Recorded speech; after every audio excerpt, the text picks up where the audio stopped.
Hey there folks, welcome to the channel. I'm glad you can make it. In today's episode, we're gonna be making Mexican beef jerky, also known as Carne Seca. This is gonna be estilo Monterrey, so northern Mexico beef jerky.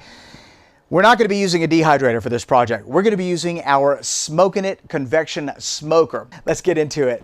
For today's Mexican Carne Seca, we're gonna be using 100% lean beef, and this is so great. I call my butcher and I tell him, hey, I need some bottom round jerky ready. And this is exactly what he delivers. $3.50 a pound. I'm not even kidding.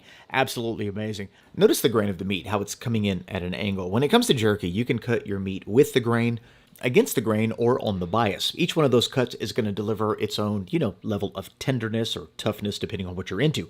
I'm going to cut this roast directly in half, and then we're going to make our slices like this. Let me just show you what that looks like. Right down the middle. And then we're going to put this on our slicer very thinly and slice it like this. And that's going to give us somewhere between an against the grain and a bias cut.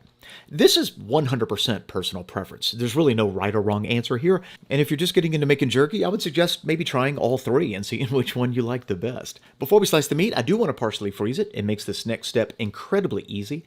And if you happen to have a deli slicer, a meat slicer, this would be the time to pull it out. We're going to get nice, even, consistent slices, but a good sharp knife works as well. Our meat is officially partially frozen. Let's get it sliced.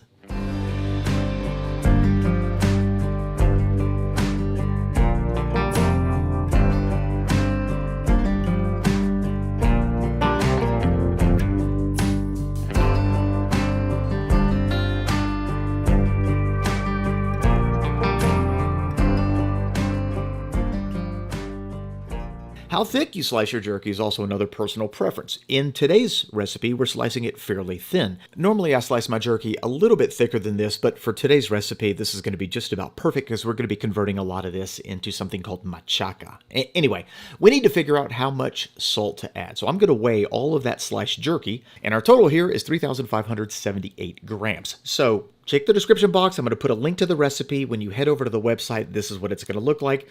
In the box where it says how much do you want to make, enter that total. So we're going to put 3,578. There we go. And notice the conversion automatically tells you how much salt to add. If you don't want to go to the website, the amount of salt that you add to this meat is 2%. So we're going to be adding 71.56 grams of salt, or we'll make it easy and just add 72 grams of salt. There we go. Absolutely perfect. Now for this recipe, that's all we're going to be adding. In future jerky videos, we're going to get completely nuts and make some awesome flavors. But for today's Mexican beef jerky, salt and beef is all we need. We're going to add the salt in 3 stages. I'm going to put a third of the salt on top of the meat, give it a little toss. And as I'm flipping the meat over, I'm just trying to separate some of the pieces. And once I've got that flipped, I'm going to add another third of the salt. And then, as you might have guessed, we're going to give it a little toss. And all we're trying to do here is just incorporate the salt evenly. This is going to cure in the refrigerator overnight. And I just want to make sure that all the pieces are properly salted. Now, you may be tempted to add more salt than what the recipe calls for. You can if you want, but you don't need to. This is an equilibrium type of cure, where the recipe calls for the exact amount of salt that you need. 2%, it's perfect. Now that everything is mixed well, it's time to place this into the refrigerator to cure overnight. Cover it with some cling film and into the fridge it goes. Because our meat is sliced so thinly, this actually doesn't take very long to cure. 4 to 5 hours is plenty, but it's getting late and we'll get an early start tomorrow morning. So overnight in the fridge, it's now the next day, everything looks beautiful. At this point, we just need to get this on a rack. The rack that I'm using is not the standard rack that comes with the Smokin-It smoker. This is actually the seafood rack. I like this rack because not only is it incredibly heavy duty, I mean this is a solid stainless steel rack, but you can also lay your pieces out flat and they come out beautiful. Now with that being said, you can 100% use the standard rack. Alright, so I'm just going to go ahead and lay these out flat. And when you lay out your jerky, especially if you're using the seafood rack, you just want a little bit of space between the meat. I could actually put these a little bit closer and it would be totally fine. Matter of fact, I think I'm going to do that on the other 5 racks. All we want is for a little bit of air to pass through the rack so that the meat can dry evenly. We're now ready for the smoker. If you happen to have a convection smoker from Smokin-It, there is a convection outlet fan towards the top of the smoker. You want to make sure that your top row is just underneath that fan. You don't want it directly in front of that fan. If you have a non-convection smoker from Smokin-It, you can start at the very top and then work your way down. I only have 6 of these racks, but In all honesty, this is the Model 4. I could add at least one more rack, possibly two. The thing is that you don't want the bottom row to be directly on top of your heating element. You do want to have a little bit of space between the heating element and the bottom row. That way everything dries evenly. Okay, let's close it down and take a look at what we're going to be doing here. I'm going to power on the unit right here in the back, click the switch on, and turn the convection fan to 100%. Let's take a look at the app so we can set our temperature. Currently it's set to 225. That's way too hot. And for this particular jerky, we're actually going to dry it very, very low, 110 degrees Fahrenheit. Normally you would dry jerky at 150, 160, but what we're doing here is we're kind of replicating the rooftop weather in Mexico, which is incredibly hot. It's one of the things that I love about this smoker is that you can program it for very low temperatures. I am going to set it for 23 hours, but this jerky is not going to take 23 hours to be finished.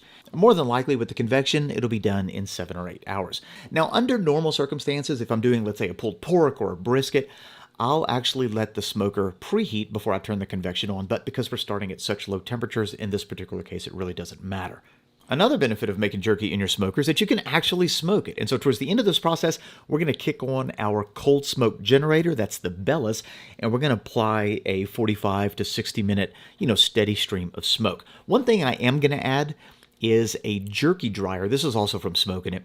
And what this does is it actually pulls the moist air from your smoker. So we have the convection system moving the air around inside. This jerky dryer has a fan in it that is going to be pulling that air upward and getting rid of that moist air. This is a very plug-and-play kind of unit. All you have to do is plug it in right here on the side, and then there is an outlet behind the control panel on the Pro models that allows you to just plug this directly to the smoker. All right, smoker's on, jerky dryer's in place. This just fits right over the outlet right there on the top. And all we got to do is wait. It's now been 7 or 8 hours. I don't exactly remember how much time has passed, but let's check on our jerky. I will say that if you're going to be drying your meat at a higher temperature with convection, so let's say 150, 160, you're going to want to check it a lot sooner. Maybe within 2 hours or 3 hours. Using convection definitely speeds up the time that it takes to dry or cook your meat or whatever. At this point, I'm satisfied with the way the jerky looks. It's perfect. I'm going to remove the jerky dryer, unplug it from the back, and I'm going to plug in the Bella's cold smoke generator. And so what we're going to do is we're going to finish the process off with a little smoke. I am going to turn off the convection for this part because we are technically finished drying, and all I want to do is add smoke. So let's fire up that generator. I'm not adding any kind of heavy flavored wood. So I think I'm using apple wood for this project, but if you want to go with something, a little more bold like mesquite or hickory, the choice is yours. I think in the next jerky video I make, we're going to go a little bit thicker, like more traditional jerky, and we're going to dry it a little bit hotter so that you can see what that process looks like. One more peek. Absolutely amazing. Very happy with the way this turned out. Very thin, still flexible. Now you can leave it in there longer and turn these into beef chips or beef crisps if you want to. That'd be kind of neat. Oh yeah, it looks like everything's evenly dried. All right, very cool. Let's go ahead and close it down and then begin the smoking process. Because this is already super thin, I don't want to smoke it too long. Very easy to over smoke your jerky. 60 minutes should be enough time to give it a beautiful kiss of flavor, but you can always taste it and determine whether you want to continue to let it smoke or, pull it. It's up to you. 60 minutes have passed. Let's take a look at our finished smoked carne seca, dried in the Smokin-It smoker. By the way, if you want more information on this smoker, I'll put a link to their website in the description box below. Absolutely gorgeous finished product. Great looking color. Wow. Okay, let's get it out of the smoker and give it a taste.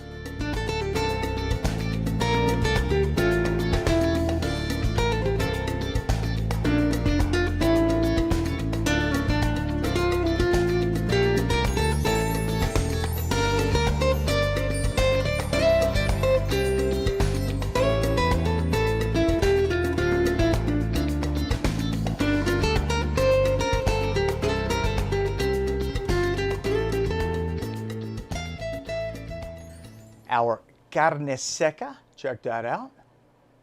Looks absolutely amazing. What do you think? Let me know in the comment section below. I'll be sure to put a link to the recipe in the description box, but it is incredibly easy.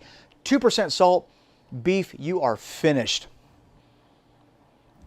Wow, that's one thing you don't normally get with traditional northern Mexico carne seca is that smoky element. Normally it's just sun-dried, but a cool benefit of smoking your beef jerky, and it doesn't matter if it's this or whatever flavor you make, is that smoking your beef jerky puts a mold protectant on your meat. So if you leave this at room temperature, let's say you make 20 or 30 pounds of it, you don't have to worry about mold growing on your meat because that smoke naturally preserves it and naturally acts as an anti-mold. So that's pretty amazing. It's also going to give it a really interesting flavor. All right, so let's go ahead and just give it a bite. Oh, I love that. Very tender.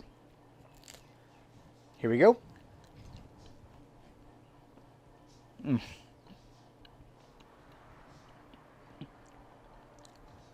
Wow.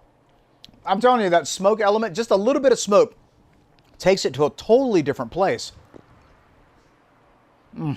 So good and so simple.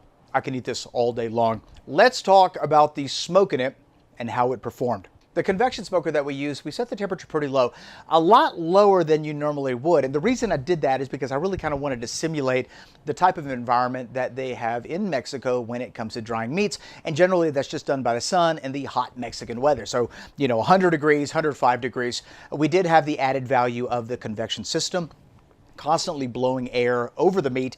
And then of course we had a jerky dryer on top, pulling that moist air out of it. And so all of that together took somewhere between 8 to 9 hours. I kind of lost track, but it happened pretty quick. One thing you need to know about convection smokers, if you have one or you're thinking about getting one, is that they do have a tendency to cook a little bit faster, and you can generally get where you want to get at a slightly lower temperature. You're just going to want to check it. It is easy to overcook or over dry, depending on what you're making, in a convection smoker. And it's not as plug and play as some other devices. You will have to learn the nuances on how to cook with it, but once you get it figured out, it is an absolutely brilliant way to cook brisket, pulled pork, smoke burgers, sausage, make jerky. Absolutely amazing. I am 100% going to make more flavors of jerky, different thicknesses and things like that in our smoker. So you're going to definitely want to hit that subscribe button and that notification bell if you're not already subscribed. If you happen to have an older generation Smokin-It smoker without convection,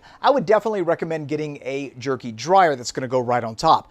As far as temperature goes, if you're making jerky in a non-convection smoker, I would stick to standard dehydrating temperatures. With that jerky dryer, it should be absolutely perfect. Check it after a few hours, and then once you get to the dryness that you're shooting for, you are good to go. All right, folks, there you have it. That's all I got for you today. If you enjoyed today's video, give it a thumbs up. And I'm going to tell you, I am super thrilled with how this came out, and I cannot wait to make videos with this carne seca. I know we've been talking about that machaca, or maybe even a little fideo with carne seca. Well, guess what? I've got a whole ton of it here in front of me, and you can expect that very soon. If you have any questions, leave them in the comment section below, and be sure to hit that subscribe button and that notification bell if you're not already subscribed. Thanks a lot for being here. We'll see you in the next one. Bye-bye.